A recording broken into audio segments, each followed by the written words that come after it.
we've seen the Deferred Sales Trust unlock what's called partnership freedom. Partnership freedom, realizing that other assets or other strategies with certain assets, it's just not even possible, right? In other words, the whole entity must move, such as like a 1031 exchange. Generally, all the partners must go.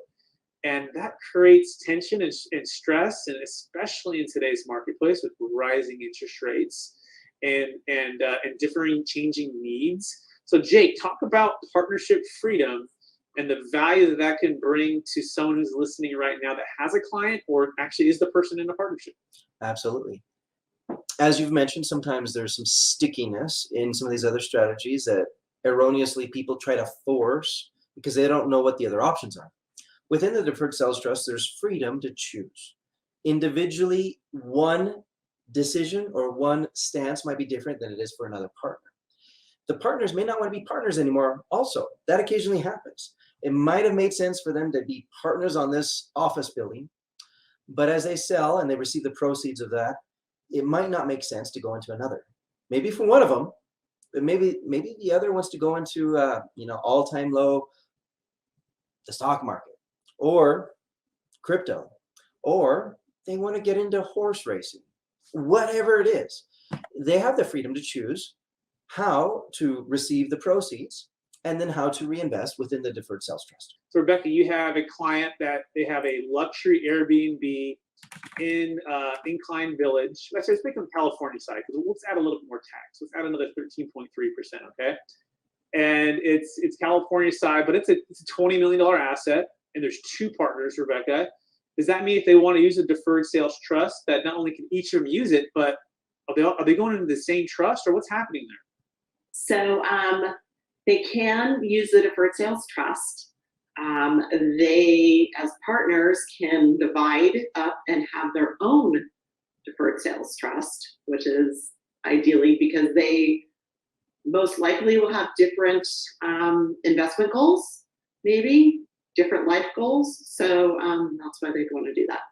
Exactly. And so each individual or married couple would have their own trust. So let's say it's $20 million. Let's say it was a $5 million basis. It's a $15 million gain, right? State of California, federal with Obamacare is looking at a minimum of 37, probably 40% of that $15 million would have been taxed.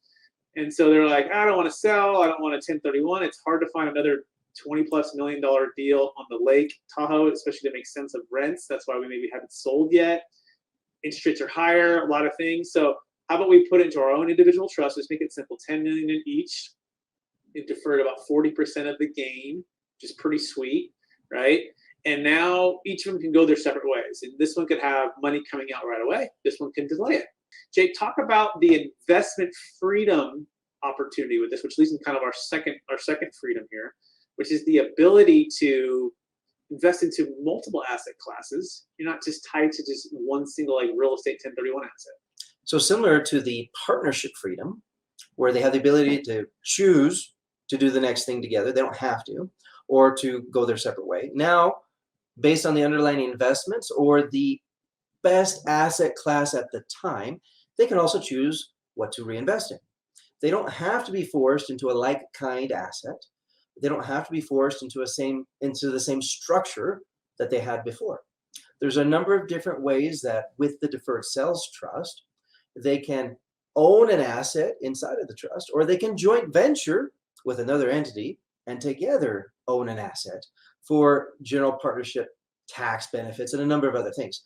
But think about that. If all of your money is in a single asset or a single business, and you're not diversified, or a lot of your equity, all of your net worth, now we're not only giving you a chance to defer the tax, then get freedom to diversify that into, let's say Netflix, Apple, Google, Home Depot, Chevron, some of the biggest companies in the world, right? Where a lot would have to go wrong for those companies for your equity to be drained or to be cut a lot, right?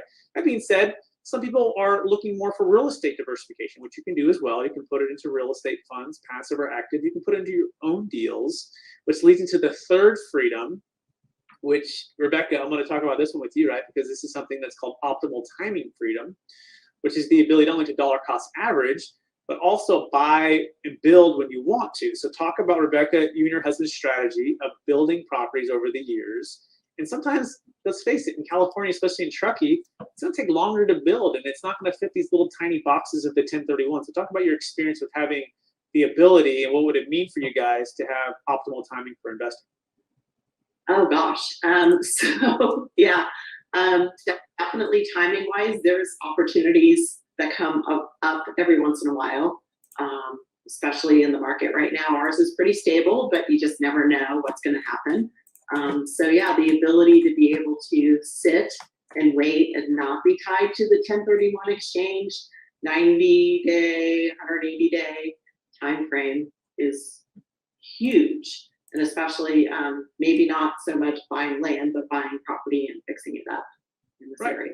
And also to mention too, a 1031 exchange, maybe you do equal or greater value. So Rebecca, talk about how you guys would buy land, develop, and then sell, and then you just pay your tax because you're going to go buy more land, build and sell. It never fit that sell for this and have to buy for this. You're always buying for lower. So talk about that conundrum. Yeah. So I mean, we started this process over 25 years ago, bought land for $20,000, built a house, and we kept building up and up and up. And now, land is 500,000. So it's not necessarily makes sense to buy land, but yeah, we kept doing that and buying land, building houses, selling them. And we did have because they were our mostly primary homes, we had the $500,000 121 exclusion. Exclusion. So, but recently we've gotten to the point where we have exceeded that. And actually, the house we're living in right now is extremely exceeded that amount. So we're looking at other options, including the Deferred Sales Trust, which we'll definitely do. Because the Deferred Sales Trust has no like-kind replacement or 45-day windows to identify or 180 days to close, which leads into I think it's our third or fourth freedom now, which is the 1031 exchange freedom, right? In fact, a lot of these freedoms kind of bridge off of this, because the 1031, honestly, it puts a lot of people in a bad position. And we're getting more calls right now with failing 1031 exchange, which, by the way, the Deferred Sales Trust can save a failing 1031 exchange. Brett, can I just interrupt? I just want to say that a lot of times, and I get this from a lot of the CPAs, firm owners who have a bunch of staff CPAs, and they're telling me that now that their firm has more options, including the Deferred Sales Trust and other things, that their CPAs are recommending the 1031 80% less. 80% less than they were before, because now they know that other things can happen and they don't have to try and force a 1031. It's a great stat to think about, right? And it's sort of like a Blockbuster Netflix, right? Let's just say Blockbuster, first of all, it was like 100% of the time, let's say 25 years ago, right? And at a certain time, it became like 80-20. Like, you still went to Blockbuster, but you kind of like getting that DVD out of the red box or the Netflix in the mail. And maybe it was 80-20, but then there's a certain part, and we really believe that the Deferred Sales Trust, there will be a time where not only be a household name, which we're trying to make it that, right, for everybody to get these freedoms, but that it'll essentially get rid of the 1031. What to do and why to do it, okay? And so what to do, and I'm calling these the 3 C's and T's, the 3 C's and T's, right? And C stands for cash flow, and T stands for tax flow, okay? And so I want you to think about a triangle, and you need these 3 things if you're going to achieve a Deferred Sales Trust, transformational exit plan. If you have these 3 C's and T's, and the first thing is C stands for capital. So I'm still working this out. I think that's even better. Capital and tax flow mindset. A capital and tax flow mindset. What does that mean? It's not just cash flow, but it's also capital, which means what? Assets that are appreciating, assets that have cash flow, assets that have basically ways to build wealth. And you've also got to have on that same side a tax flow mindset, where it's not just a one size fits all. It's not just in a Rubik's Cube with one side that's all the way congruent. You're going to have challenges with your tax flow, with your cash flow, with maybe your estate tax, with your depreciation schedules. as the world changes and advances, you got to have a team of professionals that are going to help you get this congruent as possible. And that starts with having a mindset that's not only focused on what your capital is doing for preservation and growth, but also what the tax flow situation is. And so to Jake's point, what he's saying is the trust itself, let's say, has 10 million and it's buying and selling out of different stocks and different investments.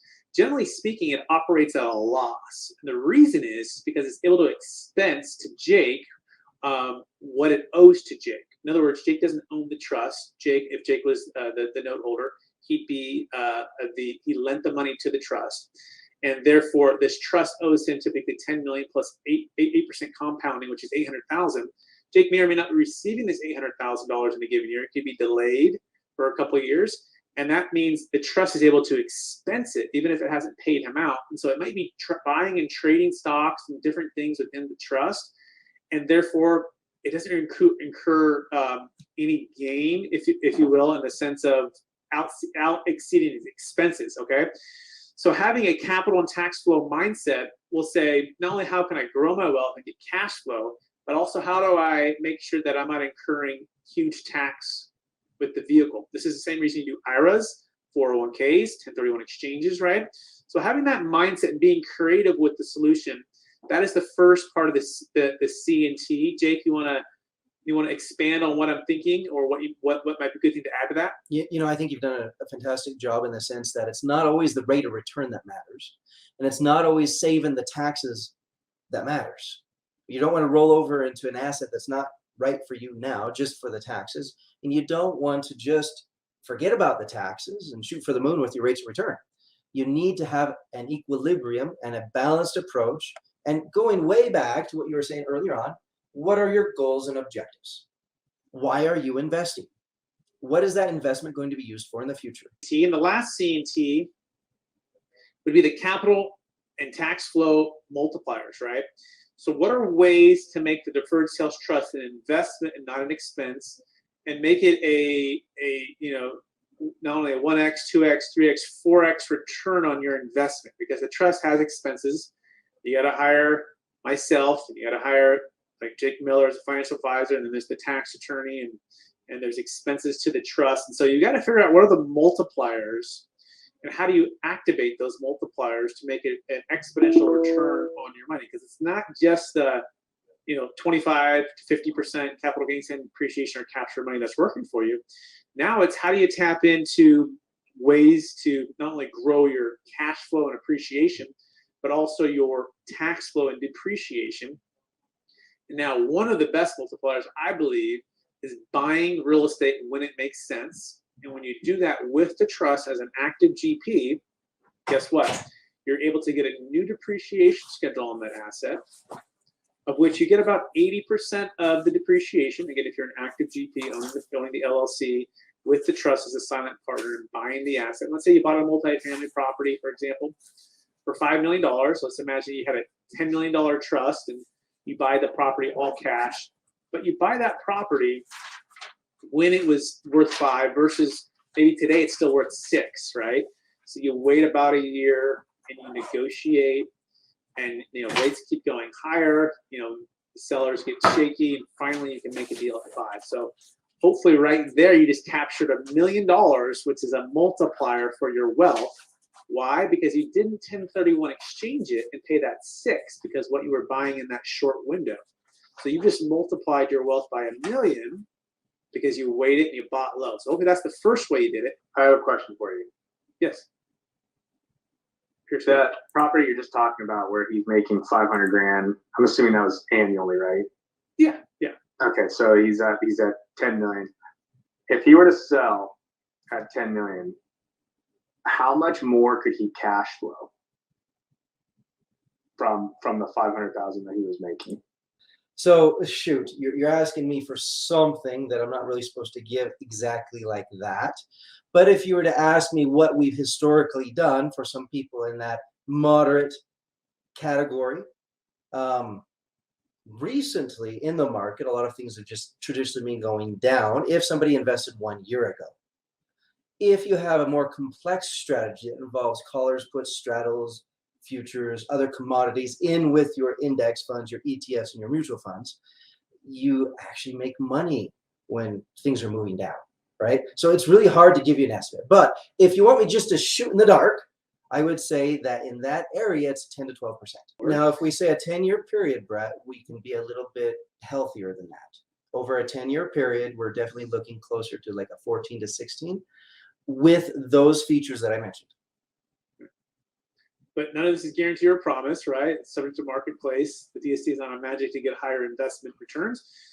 But these are the opportunities that that are available. And so, yeah, not only is he maximizing his tax flow, right, if he were to go buy real estate at a discount later on, but he's also he's multiplying, I guess is a better way, he's multiplying his cash flow.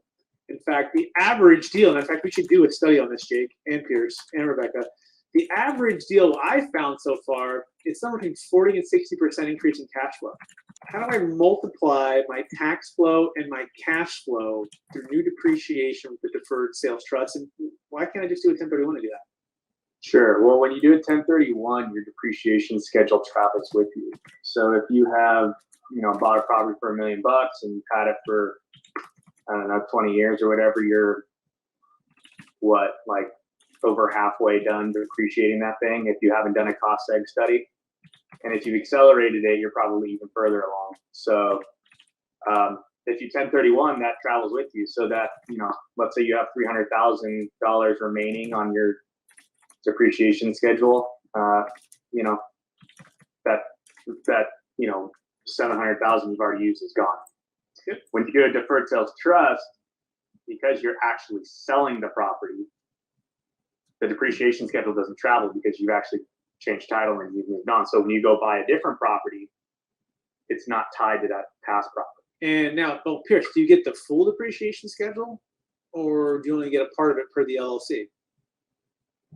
So depending upon your unique situation, you'd want to talk to the attorneys about how to structure it, and Brett and Jake about how to structure everything. But typically you can structure it in a variety of ways. And if it is most beneficial to you to take up to 80% of the depreciation, then that's the way we structure 20% to the LLC. The trust would get, 20% and the rest would flow through to you. I think that's commercially reasonable. There might be a situation where you go less depending upon, what's going on inside of your own personal financial situation. Yeah, that's really well said. Yeah, depending on the investment and how it was structured, generally speaking, about 80% can go to you personally without putting any money in, and the trust puts up all the money for the down payment. It could be a partial 1031 exchange, it could be a partial Delaware 1031 exchange, or also known as a Delaware Statutory Trust and a deferred sales trust.